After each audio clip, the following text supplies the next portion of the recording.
विद्यार्थी मित्रांनो, आता आपण पाहत आहोत डॉक्टर आंबेडकरांचा स्त्रीविषयक दृष्टिकोन. लेखक आहेत डॉक्टर भगवान ठाकूर. या पाठामध्ये आपल्याला डॉक्टर आंबेडकरांचा स्त्रीविषयक दृष्टिकोन या ठिकाणी त्यांनी व्यक्त केलेला आहे. शिक्षण क्षेत्रात कार्यरत असलेले डॉक्टर भगवान बाजीराव ठाकूर एक प्रख्यात शिक्षक तज्ज्ञ असून शिक्षण क्षेत्रात त्यांनी बहुमोलाची कामगिरी केली आहे.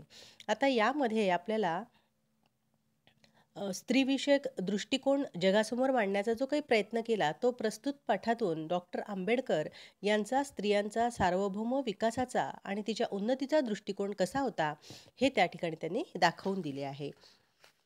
डॉक्टर ठाकूर म्हणतात, या देशात स्त्रीमुक्तीची तात्विक पार्श्वभूमी तथागत भगवान बुद्ध, कबीर, फुले, शाहू यांच्या विचारातून कार्यकर्तृत्वातून निर्माण झाली. या सर्व महामानवांना डॉक्टर आंबेडकरांनी आदर्श मानले होते. त्यामुळे या महामानवांच्या स्त्रीविषयक दृष्टिकोनांचा विचारांचा प्रभाव डॉक्टर आंबेडकर यांच्यावर झाला होता. डॉक्टर बाबासाहेब आंबेडकरांनी जागतिक पातळीवरील महिलांविषयक प्रश्नांचा सूक्ष्म अभ्यास केला. डॉक्टर ठाकूर म्हणतात, या सर्वांमधून स्त्रीविषयक समताधिष्ठित जाणीवा आत्मसात करून आयुष्यभर बाबासाहेबांनी स्त्री सुधारणेचा, स्त्रीमुक्तीचा पाठपुरावा केला. स्त्री स्वातंत्र्याचे, स्त्री समतेचे वादळी वारे त्यांच्या मनात भारतीय घटना लिहिण्याआधीपासूनच होते. जीवनाच्या सर्व क्षेत्रात एक व्यक्ती म्हणून, माणूस म्हणून स्त्रीला समान संधी, हक्क, न्याय मिळाला पाहिजे असा डॉक्टर आंबेडकरांचा आग्रह होता. स्त्रीला सामाजिक, कौटुंबिक, धार्मिक, शैक्षणिक, व्यावसायिक, सांस्कृतिक आणि राजकीय क्षेत्रात सन्मानाने आणि स्वाभिमानाने जगता वावरता आले पाहिजे अशी डॉक्टर बाबासाहेब आंबेडकरांची भूमिका होती.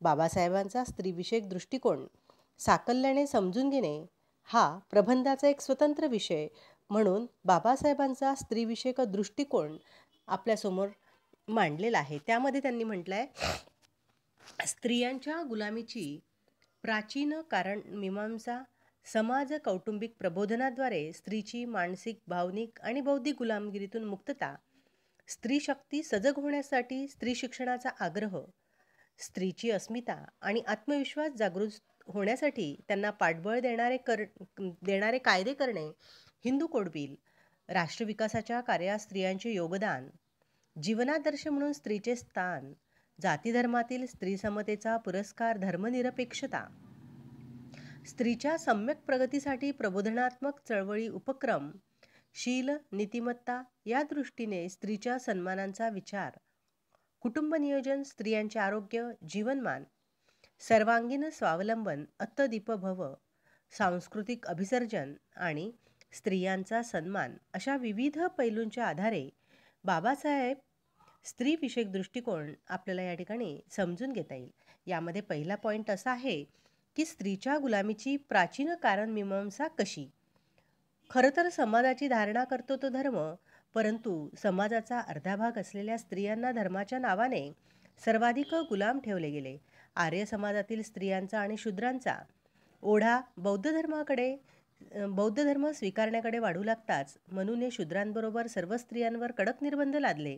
या बंधनाची कारणमीमांसा करताना बाबासाहेबांनी क्रांती व प्रतिक्रांती यावर आधारित इतिहासाचा संदर्भ घेतला आहे. स्त्रीला एकतर देवी म्हणून गौरविले, नाहीतर दासी, गुलाम म्हणून तुडविले. पुरुषांप्रमाणे एक व्यक्ती, माणूस मानेलच असे नाही. मनू स्त्रीला मालमत्ता मानतो. स्त्री हत्या हे उपपातक म्हणजे शुल्क गुन्हा मानतो.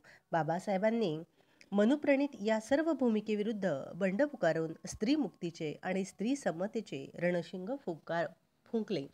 यामध्ये आपल्याला लक्षात येत आहे की स्त्रियांचा अर्धा भाग गुलाम असलेल्या धर्माच्या नावाने अधिक गुलाम ठेवले गेले आहे आणि स्त्रीला एकतर देवी म्हणून गौरवले, नाही तर दासी, गुलाम म्हणून तुडविले. म्हणजे एकूणच आपल्याला या ठिकाणी बाबासाहेबांनी मनूच्या या भूमिकेविरुद्ध बंड पुकारून स्त्री मुक्तीचे आणि स्त्री समतेचे रणशिंग फुंकले.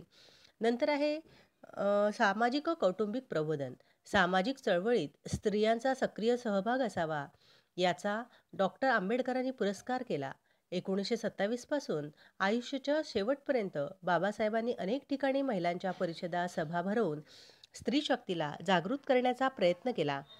चातुर्वर्णाधिष्ठित आणि पुरुषत्ताक समाजात एकूणच सर्व जाती धर्मातील स्त्रिया या शोषित आहेत, त्यातही दलित स्त्री तर दुहेरी शोषित आहे. डॉक्टर आंबेडकरांनी हे जाणले. 1927च्या महाडच्या चौदार तळ्याच्या सत्याग्रह प्रसंगी डॉक्टर आंबेडकरांनी दलित परिषदेत स्त्रियांना कलंकित स्थितीत जीवन जगू नका असे आवाहन केले. डॉक्टर ठाकूर म्हणतात, स्त्रियांमध्ये आमूलाग्र बदल व्हावा, सम्यक वर्तन परिवर्तन व्हावे, त्या अभिरुची संपन्न पातळीवर याव्यात, स्वाभिमानाने त्यांनी जगावे, अशी बाबासाहेबांची आंतरिक तळमळ होती.